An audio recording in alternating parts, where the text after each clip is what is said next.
दोस्तों नमस्कार, आप सभी का स्वागत है आपके अपने यूट्यूब चैनल नरेंद्र यादव सिरयाने में। दोस्तों शिक्षक भर्ती ग्रेड थर्ड लेवल सेकंड 6 से 8 सामाजिक अध्ययन का ये जो अपना वन लाइन जो अपनी बुक आई थी, इसके माध्यम से हम ज्योग्राफी का सॉल्यूशन करवा रहे हैं। और दोस्तों इससे पहले हम जो अपना वस्तुनिष्ठ प्रश्न बैंक आया था राट पब्लिकेशन के माध्यम से, उसका हमने हिस्ट्री और इकोनॉमिक्स वाला पार्ट है उसका सोल्यूशन करवाया था। और दोस्तों ये वीडियो आपके लास्ट टाइम की तैयारी के उद्देश्य से ही बनाए जा रहे हैं। फास्ट तरीके से जितना टाइम आपको ये टॉपिक है वो रिवाइज करने में लगेगा, उतना ही टाइम यहाँ पर वीडियो के अंदर आपको लगेगा।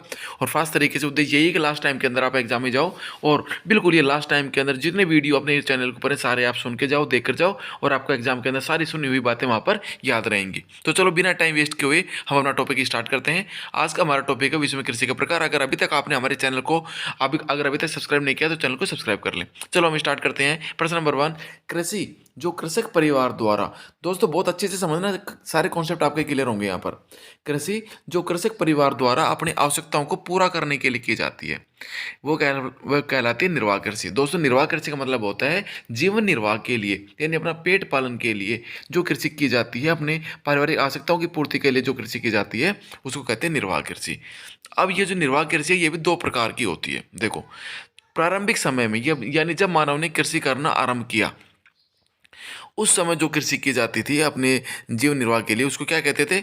उसको कहते थे आदिम निर्वाह कृषि या फिर प्रारंभिक जीवन निर्वाह कृषि। दोस्तों देखो नाम से विदित हो रहा है, आदिम निर्वाह कृषि यानी कि आदिम मानव द्वारा यानी प्रारंभिक मानव द्वारा अपने अपने जीवन निर्वाह के लिए जो कृषि की जाती थी। दूसरा प्रारंभिक जीविका निर्वाह कृषि कहते हैं, यानी आरंभिक टाइम के अंदर। ठीक है, आदिम निर्वाह कृषि में क्या क्या शामिल है? तो दो प्रकार की कृषि उसमें शामिल है, स्थानांतरित कृषि और दूसरा है चलवासी पशुचारण।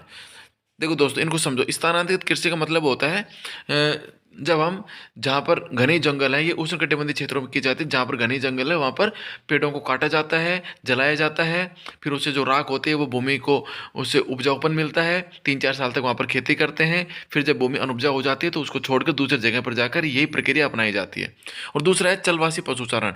यह उन क्षेत्रों में की जाती है, इसके अंदर मुख्य रूप से पशुचारण किया जाता है और इसके अंदर ऋतु प्रवास होता है, यानी एक ऋतु से दूसरे जो मौसम आते ऋतु आते हैं उसके अंदर एक स्थान से दूसरे स्थान पर पशुओं को लेकर वहाँ के लोग हैं वो जाते हैं, उनको चरा के लेके आते हैं और अपना जीवन यापन करते हैं दूध वगैरह बेचकर। ठीक है, तो ये मुख्य रूप से अपने जम्मू कश्मीर के अंदर पहाड़ी क्षेत्रों के अंदर, और दूसरा अपने पश्चिमी राजस्थान के अंदर इस प्रकार की कृषि की जाती है। अब अपन इनका विस्तार से अध्ययन करेंगे। स्थानांतरित कृषि का अन्य नाम देखते हैं। दोस्तों बहुत ही महत्वपूर्ण प्रश्न है। स्थानांतरित कृषि को अन्य किन नामों से जाना जाता है? एक तो झूम कृषि कहते हैं। सबसे पहले हम बात करें कि भारत में स्थानांतरित कृषि कहाँ की जाती है, तो भारत के अंदर जो उत्तरी पूर्व के जो राज्य है वहाँ पर स्थानांतरित कृषि की जाती है, क्योंकि वहाँ पर जंगल बहुत ज़्यादा है। तो एक तो इसको झूम कृषि कहते हैं, कर्तन दहन प्रणाली कहते हैं, यानी काटो और जलाओ। इसे हम एक इसको हम बुशफैलो कृषि कहते हैं, स्लैश एंड बर्न कृषि भी कहते हैं इंग्लिश के अंदर। अब देखो इनकी विशेषताएं क्या क्या हैं। एक तो इसके अंदर मैंने सारा इसके अंदर रेड के अंदर बोल्ड करके और रेड कलर में डाल रखा है, आसानी रहेगा अपने समझने के लिए। एक तो वृक्षों को काटकर और जलाकर भूमि को साफ किया जाता है। ठीक है, दूसरा यह भारी वर्षा व वनस्पति के तीव्र पुनर्जनन वाले क्षेत्र हैं, मतलब इनसे यानी इस प्रकार की कृषि से यहाँ पर वनस्पति को ज़्यादा नुकसान नहीं पहुँचता है, क्योंकि एक तो यहाँ पर भारी बारिश होती है और वनस्पति का तीव्र पुनर्जनन होता है, यानी कि जब किसी स्थान पर भूमि अनुपजाऊ होने पर उस स्थान को छोड़ के दूसरे स्थान के ऊपर भूमि को साफ करके कृषि की जाती है, तो 1-2 साल के अंदर 2-3 साल के अंदर उस भूमि के ऊपर दोबारा से वनस्पति उगाती है और तेज गति से उसकी वृद्धि होती है। एक इसके अंदर राख है, ये उपजाऊपन का काम करती है, यानी पेड़ पौधों को हम जलाते हैं ना, वो राख है वही भूमि को उपजाऊ बनाती है। इस प्रकार की कृषि ये परिवार के भरण पोषण के लिए की जाती है और मुख्य रूप से इसके अंदर अनाज और खाद्य फसलें उगाई जाती है, क्योंकि पेट पालने के लिए की जाती है। कोई व्यापारिक उद्देश्य तो उस टाइम इस चीज़ का होता नहीं है। साफ की हुई भूमि के ऊपर 2 या 3 वर्ष तक फसल प्राप्त की जाती है। भूमि की उर्वरा शक्ति कम होने पर दूसरी जगह भूखंड को साफ करके और कृषि योग्य बनाया जाता है। अन्य महत्वपूर्ण बात, इसके अंदर भूमि के छोटे टुकड़ों पर आदिम कृषि औजारों और परिवार समुदाय की मदद से कृषि की जाती है। यानी 2 चीज़ें याद करनी है हमें आदिम निर्वाह कृषि के अंदर। एक तो इस समय भूमि की कोई कमी नहीं थी, भूमि पर्याप्त मात्रा में थी, करने वाले कम थे, तो भूमि की कोई कमी नहीं थी, छोटे से भूखंड के ऊपर अपनी परिवार की आवश्यकता की पूर्ति करने के लिए करते थे। ठीक है, आदिम कृषि औजार जैसे पत्थर के, लोहे के जो भी औजार बने हुए हैं उनके माध्यम से की जाती थी, और परिवार या अपना समुदाय है उसके श्रम से की जाती थी। कोई मशीन वगैरह का कोई इस्तेमाल नहीं होता, कोई खाद बीज का कुछ इस्तेमाल नहीं होता, पूर्ण रूप से ये प्राकृतिक संसाधनों के ऊपर निर्भर थी। स्थानांतरित कृषि किस पर निर्भर थी? मानसून के ऊपर, कोई सिंचाई के साधन नहीं थे, मृदा की प्राकृतिक उर्वरता के ऊपर और अन्य पर्यावरणीय परिस्थितियों के ऊपर निर्भर थी, यानी मुख्य रूप से प्राकृतिक संसाधनों के ऊपर यह डिपेंड करती थी। स्थानांतरित कृषि के प्रमुख क्षेत्र कहाँ कहाँ है विश्व में? तो दोस्तों इसमें आपको याद रखना है कि उष्णकटिबंधीय क्षेत्र के अंदर मालव विषुवत रेखा के आसपास घने जंगलों के अंदर इस प्रकार कृषि की जाती है। तो एक तो अपना उत्तरी पूर्वी भारत आ गया, ठीक है, और एक दक्षिण पूर्वी एशिया आ गया। जो ये द्वीप समूह है ना, यहाँ पर भारी वन पाए जाते हैं, यहाँ पर की जाती है। एक उष्णकटिबंधीय अफ्रीका, यानी कि जो अपने कांगो बेसिन है वहाँ पर की जाती है, कांगो वन में। और एक अमेजन बेसिन के जो सघन वन क्षेत्र है वहाँ पर। तो उष्णकटिबंधीय यानी कि मुख्य रूप से विषुवत रेखा के आसपास जो सघन वनस्पति वाले क्षेत्र हैं वहाँ पर स्थानांतरित कृषि की जाती है। अब ये महत्वपूर्ण प्रश्न है, ये प्रश्न अक्सर एग्जाम में आता है कि विश्व के विभिन्न भागों के अंदर स्थानांतरित कृषि के नाम तथा भारत के भी अनेक राज्यों के अंदर अन्य नामों से इन्हें जानी जाती है, उसके बारे में भी हमें याद करना पड़ेगा। ये याद करने वाले फैक्ट हैं। झूमिंग कृषि उत्तरी पूर्वी भारत में कहते हैं, रोका ब्राजील में, लद्दाख इंडोनेशिया और साथ मलेशिया में नाम है। मिल्पा कहते हैं मैक्सिको में से याद कर सकते हैं, मिल्पा कहते हैं मैक्सिको यानी कि मध्य अमेरिका के अंदर। और मध्य अफ्रीका के अंदर इसको कहते हैं मसोले। और कोनो को कहते हैं इसको वेनेजुएला में, रे वियतनाम में, चेन्ना कहते हैं श्रीलंका में, टावी कहते हैं मालागासी में। दोस्तों ये याद करने के फैक्ट हैं, कोई इसके अंदर कोई ट्रिक इस्तेमाल नहीं करनी, अपने को केवल बार बार अभ्यास करेंगे, 10 से 20 बार इनको बोल के देखेंगे तो एग्जाम के अंदर सीधा अपने आप सहसंबंध बैठ जाएगा। चीज़ को याद करने की जो रटने वाली चीज़ होती है उनको याद करने का यही तरीका है कि उनके लिए सूत्र का इस्तेमाल मत करो, क्योंकि सूत्र बोले सब कुछ गायब। सूत्र याद करो, उससे अच्छा है कि उस चीज़ को आप 10 से 20 बार बार बोल बोल के रिवाइज करो, ताकि माइंड के अंदर उसके साथ में सहसंबंध बैठ जाएगा। जैसे रोका ब्राजील 5-7 बार करोगे तो एग्जाम के अंदर रोका आते हैं, आपको ब्राजील ही के साथ ही सहसंबंध बैठेगा आपका।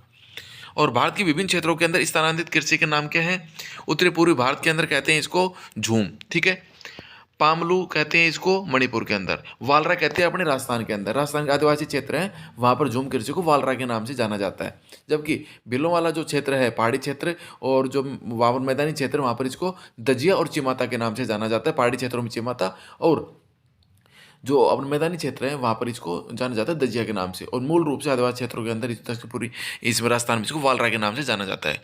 पोंडू पेंडा आंध्र प्रदेश, तो नाम याद कर सकते हैं, जैसे साउथ की फिल्में आती है रेड्डा रंगा रेड्डी वगैरह इस नाम से, तो यानी पोंडू पेंडा है, ये आंध्र प्रदेश के अंदर कहते हैं इसको। कुमारी, ध्यान रखना कन्याकुमारी के नाम पर कि कुमारी है वो केरल के पश्चिम तट के पर्वतीय प्रदेश के ऊपर जो स्थानांतरित कृषि होते हैं उसको कुमारी के नाम से जाना जाता है। दीपा अंडमान निकोबार और बस्तर छत्तीसगढ़ के अंदर जाना जाता है।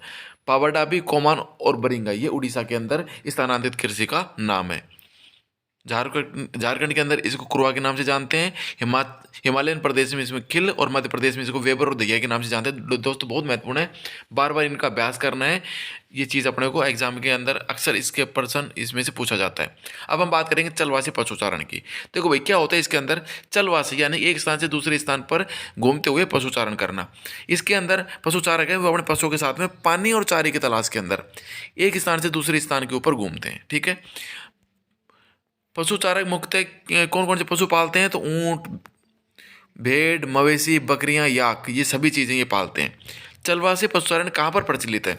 तो अगर विश्व की बात की जाए तो एक तो ये सारा क्षेत्रों के अंदर, ठीक है, क्योंकि पानी की तलाश के अंदर एक स्थान दूसरे स्थान के ऊपर ऋतु प्रवास करते हैं। एक अपने मध्य एशिया के अंदर, इस मध्य एशिया के अंदर ये आ जाएंगे अपने ऊपर का जो तिब्बत से ऊपर के जो देश है, ये क्या नाम, तुर्कमेनिस्तान, कजाकिस्तान वगैरह ये आ जाएंगे। और भारत की बात की जाए तो भारत में विशेष रूप से राजस्थान और जम्मू कश्मीर के अंदर जैसे भाई गर्मी के मौसम के अंदर ऊपर चले जाते हैं, ऊपर घाटियों के अंदर, और जब वहाँ पर बर्फबारी होती है घाटियों के अंदर तो ये फिर नीचे आ जाते हैं जम्मू के अंदर, ठीक है। और जबकि अपने राजस्थान में भी ऐसा ही होता है, बारिश के मौसम के अंदर अपने पूरी राजस्थान हरियाणा के अंदर पश्चिम राजस्थान के पशुचारक आ जाते हैं। अगला टॉपिक हमारा गहन जीविका कृषि। देखो वो भी जीविका कृषि थी, ये भी जीविका कृषि, लेकिन वो आदिम जीविका कृषि थी, प्रारंभिक जीविका, ठीक है, जब मानव ने कृषि का आरंभ किया उस टाइम की, ठीक है। उसके अंदर दो प्रकार की थी, स्थानांतरित कृषि और चलवासी पशुचारण। जबकि यह गहन जीविका कृषि ये वर्तमान काल की है। तो वर्तमान काल के अंदर अपने छोटे छोटे खेत होते हैं, उनसे संबंधित जो विशेषताएं हैं वो सारी विशेषताएं गहन जीविका कृषि में आएंगी। एक तो इसके अंदर भूमि पर जनसंख्या का दबाव अधिक होता है, ठीक है, ये उन क्षेत्रों में की जाती है जहां पर भूमि के ऊपर जनसंख्या का दबाव अधिक हो। जबकि प्रारंभिक जीविका कृषि के अंदर दोनों की विशेषता हम साथ साथ याद करते हुए चलेंगे, उसके अंदर भूमि की कोई कमी नहीं है। अगला है यह श्रम गहन और साधारण औजारों से की जाती है। बिल्कुल सही है, आरंभिक जीविका निर्वाह कृषि भी इस प्रकार की जाती है, साधारण औजारों से, श्रम गहन से, और गहन जीविका कृषि भी।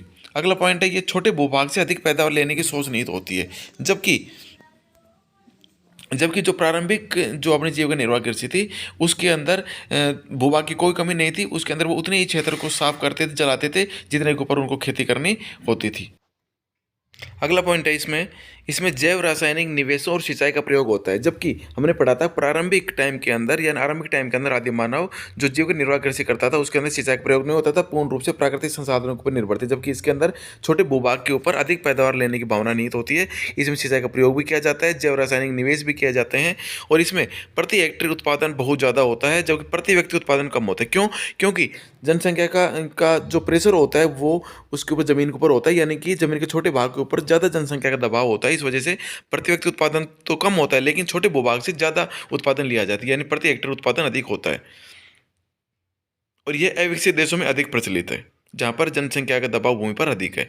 गहन जीविका कृषि कहाँ की जाती है? तो भाई बिल्कुल सीधी सी बात है, वहाँ की जाएगी जहाँ पर पॉपुलेशन का प्रेशर ज़्यादा रहेगा। तो एक तो दक्षिणी और दक्षिण पूर्वी और पूर्वी एशिया के अंदर, यानी मुख्य रूप से यह फसल है ये एशिया के अंदर की जाती है, एशिया के दक्षिण, दक्षिण पूर्वी और पूर्वी भाग के अंदर। इसके अंदर मुख्य रूप से भारत, श्रीलंका और सारे द्वीप समूह और जापान, चीन वगैरह ये सब आ जाएंगे। इस प्रकार की कृषि के अंदर मुख्य फसल होती है चावल। क्योंकि दोस्तों एशिया की और मुख्य रूप से अगर दक्षिण दक्षिण पूर्व एशिया की बात की जाएगी तो वहाँ की मुख्य फसल चावल है और यहाँ पर चावल की खेती ही की जाती है जीविका निर्वाह के लिए, अपने निर्वाह के लिए। अगला प्रश्न है, एक वर्ष में एक से अधिक फसलें उगाई जाती हैं। ठीक है, बिल्कुल सही है। अब हम बात करते हैं वाणिज्यिक फसल की। वाणिज्यिक फसल का मतलब है कि वह फसल जिसका उद्देश्य व्यापार करना होता है, ठीक है, जिसका उत्पादन बेचने के लिए किया जाता है, यह व्यापारिक उद्देश्यों से की जाती है। ठीक है, अब किसी भी फसल के ऊपर मोहर नहीं लग रही है कि यह फसल व्यापारिक है और यह फसल है, यह खाद्यान्न फसल है। वो उद्देश्य देखा जाएगा कि उस स्थान पर, उस स्थान विशेष पर उस फसल को उत्पादन करने का उद्देश्य क्या है, खाना है खाद्यान्न के रूप में या फिर बेचने के लिए कर रहे हैं। तो देखो ये व्यापारिक उद्देश्यों से की जाती है। ठीक है, इसके अंदर नकदी फसलों का उत्पादन किया जाता है, यानी जिन फसलों को बेचकर हम पैसा कमाते हैं उन फसलों को बोया जाता है। इसका मुख्य लक्षण क्या है? एक तो इसके अंदर अधिक पैदावार देने वाले बीजों का उपयोग करते हैं, रासायनिक उर्वरकों का उपयोग करते हैं, कीटनाशकों का प्रयोग करके अधिक पैदावार प्राप्त की जाती है। यह विस्तृत क्षेत्र में की जाती है। देखो गहन जीविका कृषि थी, वो गहन मतलब जनसंख्या का दबाव अधिक है, छोटा भूखंड है, जबकि यहाँ पर क्षेत्र विस्तृत होता है, अधिक पूंजी लगाई जाती है और मशीनों के द्वारा कृषि की जाती है। अब देखो कृषि का जो वाणिज्यीकरण है उसका स्तर अलग अलग क्षेत्रों में अलग अलग होता है। वही बात मैं आपको बता रहा था। जैसे हरियाणा और पंजाब के अंदर चावल एक वाणिज्यिक फसल है, यानी हरियाणा और पंजाब के अंदर इतना ज़्यादा मतलब गेहूं मुख्य खाद्यान्न है, चावल मुख्य खाद्यान्न नहीं है, लेकिन वहाँ पर बहुत ज़्यादा उत्पादन होता है। क्यों उत्पादन होता है? बेचने के उद्देश्य होता है, व्यापार करने के उद्देश्य होता है। इसलिए हरियाणा और पंजाब के अंदर चावल कैसी फसल है? एक वाणिज्यिक फसल है। जबकि उड़ीसा और पश्चिम बंगाल के अंदर चावल एक जीविका फसल है, वहाँ पर अपना पेट भरने के लिए चावल की फसल उगाते हैं, क्योंकि वहाँ का ये मुख्य, वहाँ की ये उड़ीसा और पश्चिम बंगाल की मुख्य फसल है। ठीक है, तो इसलिए कोई फसल खाद्यान्न है या फिर वो फसल वाणिज्य है, ये उस क्षेत्र विशेष के ऊपर डिपेंड करेगा। एक ही फसल वाणिज्य भी हो सकती है और खाद्यान्न भी हो सकती है। अगला प्रश्न है, वाणिज्यिक कृषि में शामिल क्या क्या है? वाणिज्यिक अनाज कृषि, मिश्रित कृषि और रोपण कृषि, ये सभी वाणिज्यिक कृषि में आएगी। ठीक है, यह रोपण कृषि है, इसके अंदर बड़े बड़े बागों के माध्यम से जैसे चाय, केला, कॉफ़ी वगैरह, ये भी वाणिज्यिक कृषि में आएगा। और मिश्रित कृषि यानी कृषि के साथ में पशुपालन किया जाता है, वह भी वाणिज्यिक कृषि में आएगा। और वाणिज्यिक अनाज कृषि भी वाणिज्यिक कृषि में आएगी।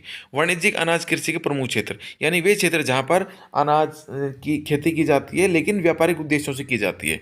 तो उत्तरी अमेरिका, यूरोप, एशिया के शीतोष्ण घास के मैदान, ये वाणिज्यिक अनाज कृषि के प्रमुख क्षेत्र हैं। जब भोजन चारे की फसल और पशुपालन साथ साथ किया जाता है तो क्या कहलाता है? देखो दोस्तों, इसमें अपने कन्फ्यूजन नहीं होना है। देखो मिश्रित कृषि, हाँ मिश्रित का मतलब ये मत लगाओ कि दो या दो से अधिक फसल एक साथ की जाती है, उसको तो मिश्रित सस्यन कहेंगे। ठीक है, दोनों में अंतर समझो। मिश्रित सस्यन का मतलब होता है जब दो या दो से अधिक अधिक फसल एक साथ उगाते हैं हम, और जबकि यह है मिश्रित कृषि। मिश्रित कृषि का मतलब होता है जब हम कृषि के साथ साथ पशुपालन भी करते हैं। ठीक है, तो कृषि के साथ साथ पशुपालन करते हैं उसको कहते हैं मिश्रित कृषि। देखो भाई, अब अगला प्रश्न है हमारा कि मिश्रित कृषि के प्रमुख क्षेत्र कौन कौन से हैं जहाँ पर पशुपालन भी किया जाता है, जहाँ पर कृषि भी की जाती है? यूरोप, पूर्वी संयुक्त राज्य अमेरिका, अर्जेंटीना, दक्षिण पूर्वी ऑस्ट्रेलिया, न्यूजीलैंड और दक्षिण अफ्रीका, यहाँ पर मिश्रित कृषि की जाती है, कृषि के साथ साथ पशुपालन भी किया जाता है। रोपण कृषि भी वाणिज्यिक कृषि है, ज्ञान व्यापारिक कृषि है। रोपण कृषि, बागानी कृषि का उद्देश्य भी व्यापार करना होता है, पैसे कमाना होता है। रोपण कृषि में वृहत पैमाने के ऊपर श्रम और पूंजी की आवश्यकता होती है। तो चाहे रोपण कृषि हो या फिर विस्तृत कृषि हो, श्रम और पूंजी की अधिकता रहेगी और मशीनों का उपयोग किया जाएगा। अब महत्वपूर्ण प्रश्न यहाँ से बनता है, निम्न में से कौन सी रोपण कृषि है या नहीं है। तो देखो, चाय कौवा, यानी अपने को दक्षिण भारत याद करना है। रोपण कृषि आते ही दक्षिण भारत अपने को याद करना है माइंड के अंदर। तो चाय कौवा, ठीक है। रबड़, नारियल, केला, काजू और मसाले, ये सारी चीज़ें दक्षिण भारत में होती हैं। चाय, चाय की बात की जाए तो चाय भारत में कहाँ पे होती है। चाय भारत में एक तो असम, पश्चिम बंगाल के अंदर नीलगिरी, ये जो जो अपने पहाड़ियाँ हैं अपने, असम की पहाड़ियाँ, नीलगिरी की पहाड़ियाँ वगैरह, ये जो अपने दक्षिण भारत के अंदर है, तमिलनाडु के अंदर यहाँ पर की जाती है। हिमाचल प्रदेश के अंदर भी पहाड़ी क्षेत्र में की जाती है, यानी पहाड़ी क्षेत्रों में की जाती है जहाँ पर पानी का ठहराव कम हो सके, यानी सुअपवाहित भूमि हो, यानी कि बारिश बची हो और पानी है वो पौधे की जड़ों के अंदर नहीं ठहरे, तो चाय खेती वहाँ की जाएगी। और जबकि कौवा है ये मुख्य रूप से होता है अपने कर्नाटक के अंदर। नारियल, रबड़ है ये अपने दक्षिण भारत के अंदर केरल, तमिलनाडु वगैरह में होता है। केला भी यहीं पे होता है, काजू भी यहीं पे होते हैं और मसाले भी यहीं पर होते हैं। रोपण कृषि के उदाहरण कौन कौन से हैं।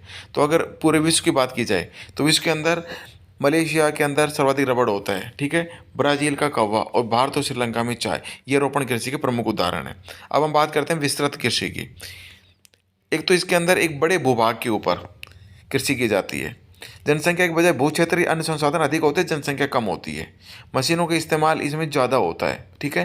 प्रति हेक्टेयर उत्पादन कम होता है और प्रति व्यक्ति उत्पादन अधिक होता है। प्रति व्यक्ति उत्पादन अधिक इसलिए होगा क्योंकि वहाँ पर जनसंख्या कम है, भू क्षेत्र बड़ा है, तो बिल्कुल जाहिर सी बात है प्रति व्यक्ति उत्पादन ज़्यादा होगा, लेकिन प्रति हेक्टेयर उत्पादन कम होता है। प्रति हेक्टेयर उत्पादन सबसे ज़्यादा बात आएगी तो वह गहन जीविका निर्वाह कृषि में होगा। कृषि के अन्य प्रकार और विधियां, देखो भाई अभी बहुत महत्वपूर्ण प्रश्न यहाँ पर। एक खड़ी फसल के नीचे दूसरी फसल को बोना क्या कहलाता है, रिले क्रॉपिंग। जैसे जैसे ये अपने संतरा के बाग होते हैं, इनके नीचे गेहूं की फसल ली जाती है, ठीक है। तो ये कहलाएगी रिले क्रॉपिंग, यानी एक फसल ऊपर खड़ी है ऊंचाई पे और उसके नीचे दूसरी फसल ली जाती है, तो ये होगी रिले क्रॉपिंग। और भूमि पर कई फसलों का मिश्रित करके बोना, जैसे सरसों जो वगैरह एक साथ बो देते हैं, इसे कहते हैं मिश्रित सस्यन। तो दोस्तों ध्यान रखना, कई फसलें एक साथ मिला के बोते हैं उसको कहते हैं मिश्रित सस्यन, और कृषि के साथ पशुपालन किया जाता है उसको हम कहते हैं मिश्रित कृषि। अगला प्रश्न हमारा ये है, इसके अंदर मिश्रित सस्यन का उद्देश्य क्या होता है। इसका उद्देश्य होता है कि एक फसल के लिए पोषक तत्वों की भरपाई दूसरी फसल द्वारा करना, ठीक है। मृदा की प्राकृतिक उर्वरता की पुनः प्राप्ति के लिए जब भूमि को हम 3-4 वर्ष के लिए खाली छोड़ देते हैं तो उसको क्या कहते हैं, उसको हम कहते हैं प्रतिभूमि। प्रतिभूमि है वो 3 या 4 साल के लिए छोड़ी जाती है। ज़्यादा समय के लिए अगर छोड़ दी जाती है तो वो फिर बंजर भूमि के अंतर्गत आती है। विभिन्न प्रकार की फसलों को बदल बदल कर बोना ताकि मृदा के पोषक तत्वों की कमी नहीं, उसको कहते हैं चक्रीय कृषि। चक्रीय कृषि का मतलब होता है रोटेशन के अंदर कृषि, यानी कि एक फसल फिर अगले साल दूसरी फसल, ताकि भूमि की उर्वरा शक्ति बनी रहे। एक वर्ष में 2 फसलों का उत्पादन कहलाता है द्विफसली कृषि, ठीक है। और एक वर्ष के अंदर 3 फसलों का उत्पादन होता है, उसे हम कहते हैं बहुफसली कृषि। पारिस्थितिक तंत्र को बिना नुकसान पहुंचाए, यानी पर्यावरण को बिना नुकसान पहुंचाए किए जाने वाली कृषि है पारिस्थितिकी कृषि कहलाती है। कृषि जिसके अंदर फसलों का उत्पादन नहीं किया जाता बल्कि पशुओं को चराया जाता है वो कहलाएगी पशुपालन कृषि। जैसे हमने ऊपर पढ़ा था चलवासी पशुचारण, उसके अंदर कृषि नहीं होती, उसके अंदर पशुपालन किया जाता है, तो उसे पशुपालन कृषि कहते हैं। पशुओं से जो उत्पाद जैसे दूध वगैरह होते हैं तो उनके उत्पाद के माध्यम से और नई चीज़ें बनाई जाती हैं। डेयरी उद्योग वगैरह इसमें आएगा। पशुपालन कृषि कहाँ की जाती है, जहाँ पर पशुओं को पाला जाता है, तो ऑस्ट्रेलिया के अंदर बड़े बड़े वहाँ पर चरागाह हैं, एक अमेरिका में, तिब्बत के अंदर और भारत के पर्वतीय पठारी क्षेत्रों के अंदर, हिमालय पर्वतीय क्षेत्र हो गया या फिर अपना मध्य पठारी क्षेत्र हो गया, वहाँ पर पशुपालन कृषि की जाती है।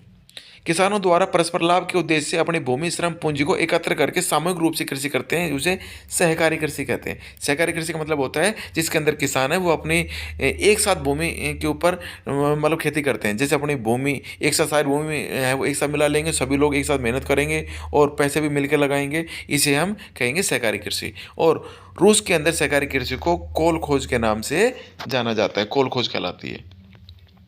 जैविक कृषि, जैविक कृषि क्या होती है भाई, इसके अंदर रासायनिक उर्वरक और कीटनाशकों का उपयोग नहीं किया जाता, जैविक खाद का उपयोग किया जाता है। तो इस जैविक कृषि को क्या नाम दिया गया है, जीरो फार्मिंग। जीरो फार्मिंग का मतलब है जब हम खेतों के अंदर रासायनिक उर्वरक व कीटनाशकों का उपयोग नहीं करते हुए जैविक खादों का उपयोग करें, उसे हम कहेंगे जीरो फार्मिंग कृषि।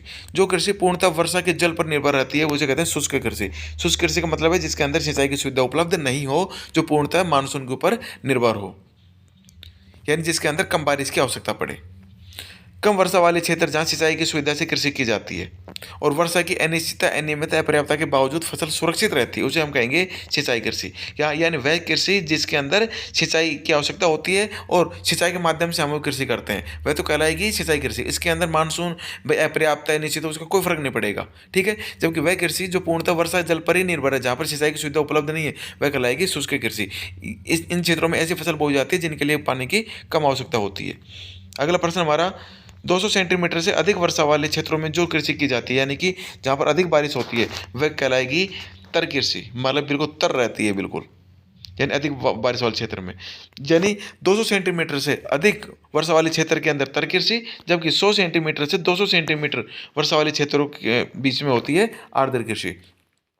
शहर के चारों ओर व्यापारिक उद्देश्य से फल और सब्जी उगाना, यानी शहर के आसपास जो खेत होते हैं वहाँ पर व्यापारिक उद्देश्य यानी बेचने के उद्देश्य से जब हम फल सब्जी उगाते हैं उसको हम कहेंगे ट्रक फार्मिंग। ट्रक फार्मिंग इसलिए कह रहे हैं क्योंकि ट्रकों के माध्यम से हम फल और सब्जियों को भरकर और शहरों के अंदर बेचने के लिए आते हैं। चॉकलेट, आइसक्रीम, पनीर आदि दुग्ध उत्पादों हेतु पशुओं को हम पालते हैं, इसे हम कहेंगे डेयरी उद्योग। डेयरी उद्योग का इसे हम कहेंगे डेयरी फार्मिंग। मतलब जब हम दूध से बने उत्पाद, दूध से अन्य उत्पाद बनाने के लिए जब हम पशुओं का पालन करते हैं तो इसे हम डेयरी फार्मिंग कहते हैं। विश्व में खट्टे रसदार फलों को के लिए मुख्य रूप से उत्पादन कहाँ पे होता है? तो दोस्तों खट्टे खट्टे रसदार जो फल है उनका उत्पादन भूमध्य सागरीय कृषि के अंतर्गत होता है, यानी भूमध्य सागर है, यानी कि अफ्रीका के उत्तर में और यूरोप के दक्षिण के अंदर, उसके आसपास जो यूरोप वाला जो क्षेत्र है ऊपर इटली वगैरह ये जो क्षेत्र है, यहाँ पर मुख्यतः खट्टे रसदार फलों का उत्पादन किया जाता है। अंगूर वगैरह, जैतून वगैरह ये होते हैं, उसे हम भूमध्य सागरीय कृषि कहते हैं। अब है जो भाई विभिन्न चीज़ों की जो अपने कृषि की जाती है उसके उपनाम क्या हैं, बहुत महत्वपूर्ण है, इनको भी अच्छे से याद करना है। पीसीकल्चर कहते हैं मत्स्य उत्पादन को या मत्स्य पालन को। सेरीकल्चर रेशम उत्पादन। एग्रीकल्चर मतलब कृषि हो गया। विटीकल्चर, विटी मतलब अंगूरों की खेती। हार्टी का मतलब होता है फल फूल और सब्जियों की कृषि। फ्लोरिंग मतलब फूल यानी फूलों की कृषि। सिल्विका कल्चर का मतलब होता है वन संरक्षण और संवर्धन से संबंधित है ये। एपीकल्चर मतलब मधु पालन, मतलब इसके अंदर मधुमक्खी पालन किया जाता है, तो ये अपने को मुख्य रूप से याद करना है। ओलेरिकल्चर मतलब होता है जमीन के ऊपर फैलने वाली जो भी ये अपनी सब्जी होती है ना उनकी कृषि करना। वर्मिकल्चर होता है केंचुआ पालन करना। और मेरीकल्चर होता है समुद्री जीवों के उत्पादन से संबंधित। तो इसको भी हम बार बार 5-7 बार याद करेंगे तो अपने याद हो जाएंगी। अब विश्व में जो प्रमुख फसलें हैं उनसे संबंधित महत्वपूर्ण तथ्य हैं। देखो, विश्व की मुख्य खाद्य फसल कौन सी है? चावल। और भारत की मुख्य खाद्य फसल भी चावल ही है, ठीक है, जो अपने दक्षिण और पूर्वी भारत के अंदर मुख्य रूप से है। उष्ण और उपोष्ण कटिबंधीय प्रदेशों के अंदर भी चावल है वो मुख्य खाद्यान्न फसल के रूप में उपयोग में ली जाती है। सुनहरा रेशा पटसन को कहते हैं। जूट पटसन एक ही बात है, इसे हम सुनहरा रेशा कहते हैं। और ये मुख्य रूप से पश्चिम बंगाल और बांग्लादेश के अंदर मुख्य रूप से। भारत की बात की जाए तो ये अपने पश्चिम बंगाल क्षेत्र आ जाएगा इसमें। मक्का को कॉर्न के नाम से जाना जाता है। किस फसल की वृद्धि के लिए 210 दिन पाला रहित होने चाहिए? दोस्तों कपास की कृषि के लिए 210 दिन पाला रहित होने चाहिए, जबकि चाय की कृषि के लिए सुअपवाहित मिट्टी होनी चाहिए जिसके अंदर बारिश अच्छी हो लेकिन पानी है वो जड़ों में जमा नहीं हो। तो ये दो फैक्ट अपने को याद करने हैं। कपास के लिए आवश्यक मिट्टी कैसी होती है? काली मिट्टी होती है। काली मिट्टी कहाँ पाई जाएगी? अपने काली मिट्टी अपने भारत की बात की जाए तो ये अपने महाराष्ट्र और गुजरात क्षेत्र में पाई जाती है, और इसीलिए यहाँ पर कपास अच्छी होती है और इसलिए यहाँ पर सूती वस्त्र उद्योग यहाँ पर सबसे अच्छा विकसित है। अहमदाबाद को भारत का मैनचेस्टर भी कहा जाता है और सूती कपड़ों की राजधानी मुंबई को कहा जाता है। उत्तर भारत के मैनचेस्टर की बात आएगी तो कानपुर आ जाएगा। दक्षिण भारत का मैनचेस्टर कोयम्बटूर आ जाएगा। राजस्थान का मैनचेस्टर भीलवाड़ा आ जाएगा और उत्तर राजस्थान का मैनचेस्टर भिवाड़ी आ जाएगा। दोस्तों आगे बढ़ते हैं। चाय के लिए आवश्यक मिट्टी। चाय के लिए सुअपवाहित दोमट मिट्टी और मंद ढाल होना चाहिए ताकि पानी है वह पौधे की जड़ में जमा नहीं हो। मोटे अनाज के रूप में की जाने वाली कृषि को मिलेट कृषि कहते हैं। मिलेट का मतलब होता है मोटे अनाज। चावल के अग्रणी उत्पादक देश कौन कौन से हैं? तो चावल के अंदर चीन पहले स्थान पर। देखो दोस्तों याद करना है अपने को, चावल के अंदर भी और गेहूं के अंदर भी चीन है वो पहले स्थान पर है, ठीक है। यहाँ पर मैंने चीन नहीं दिया, यहाँ पे शायद टाइपिंग त्रुटि हो गई। चावल और गेहूं दोनों के अंदर पहले स्थान पर चीन है, दूसरे स्थान पर भारत है। तो चावल का अग्रणी उत्पादक चीन, भारत, जापान, श्रीलंका, मिस्र। और गेहूं के यूएसए, कनाडा, रूस, अर्जेंटीना, यूक्रेन, ऑस्ट्रेलिया, भारत। यानी कि चावल है ये मुख्य रूप से उष्णकटिबंधीय फसल है, जबकि गेहूं है ये उष्ण तथा शीतोष्ण दोनों प्रकार के क्षेत्रों में पाई जाती है। और गेहूं की अगर बात की जाए तो इसके महत्वपूर्ण क्षेत्रों के अंदर एक तो यूक्रेन का जो मैदान है, इसे ये बहुत महत्वपूर्ण है। इसे इसकी रोटी की डलिया भी कहते हैं। एक उत्तर अमेरिका महाद्वीप के अंदर प्रेरित घास का जो मैदान है वह भी मुख्य गेहूं उत्पादक क्षेत्र है। अगला प्रश्न हमारा, मक्का के अग्रणी उत्पादक। मक्का का अगर ये प्रश्न आए कि सर्वाधिक मक्का का उत्पादन कहाँ पे होता है, तो इसके अंदर अपना आंसर आ जाएगा उत्तर अमेरिका। उत्तर अमेरिका, ब्राजील, रूस, कनाडा, चीन, भारत, मैक्सिको, इनके अंदर मक्का का उत्पादन किया जाता है। और अगर हम बात करें कपास की, कपास का उत्पादन भी सर्वाधिक चीन के अंदर, दूसरे नंबर के ऊपर भारत, यूएसए, पाकिस्तान, ब्राजील, मिस्र के अंदर। पटसन की बात की जाए तो पटसन के अंदर भारत और बांग्लादेश है, ये अग्रणी उत्पादक देश है। भारत के अंदर अपने पश्चिम बंगाल में और बांग्लादेश के अंदर। कॉफ़ी की बात की जाए तो कॉफ़ी है सर्वाधिक ब्राज़ील में होती है। ठीक है, ब्राज़ील के अंदर कॉफ़ी इसकी ये जो कवा मंडी है ये इसकी मुख्य मंडी है साओ पालो के अंदर। ठीक है, और भारत के अंदर अगर बात की जाए तो भारत के अंदर कर्नाटक के अंदर सर्वाधिक कॉफ़ी का उत्पादन होता है। अब हम बात कर लेते हैं थोड़ी सी कृषि क्रांतियों की। हरित क्रांति कृषि उत्पादन से संबंधित, श्वेत क्रांति दूध सफ़ेद होता है यानी श्वेत क्रांति दूध से संबंधित, नीली क्रांति होगी मत्स्य से संबंधित, क्योंकि जो मछली पालन है वह समुद्र में किया जाता है, समुद्र का पानी नीला होता है यानी नीली क्रांति मत्स्य से संबंधित। गोल क्रांति गोल आलू होते हैं इसलिए आलू से संबंधित। लाल क्रांति मांस से संबंधित भी है और टमाटर से संबंधित भी है। टमाटर लाल होता है यानी लाल क्रांति है वो टमाटर संबंधित है, तथा मांस खा के भी इंसान है बिल्कुल गोरा चिट्टा लाल एकदम से लाल चेहरा रहता है यानी कि मांस उत्पादन से संबंधित भी है। अगला हमारा इसके अंदर रजत क्रांति, रजत मतलब चांदी, और अंडा चांदी जैसा होता है यानी कि रजत क्रांति अंडा उत्पादन से संबंधित है। पीली क्रांति तिलहन और मुख्य रूप से सरसों उत्पादन से संबंधित है, सरसों को पीला सोना भी कहा जाता है। इंद्रधनुष क्रांति कृषि से संबंधित समग्र क्रांति को कहते हैं इंद्रधनुष क्रांति। 7 रंग होते हैं यानी सभी प्रकार की इसके अंदर कृषि क्रांति शामिल है। सुनहरा रेशा क्रांति जूट उत्पादन से संबंधित है। तो दोस्तों ये अपना टॉपिक था विश्व में कृषि के प्रकार। तो ये हमने बहुत फास्ट तरीके से करने की कोशिश की। लास्ट टाइम के लिए ये आपके जो टॉपिक है बहुत ही महत्वपूर्ण होने वाले हैं। वीडियो कैसा लगा कमेंट करके जरूर बताएं, लिंक को शेयर करें, चैनल को सब्सक्राइब करें। जय हिंद, जय भारत।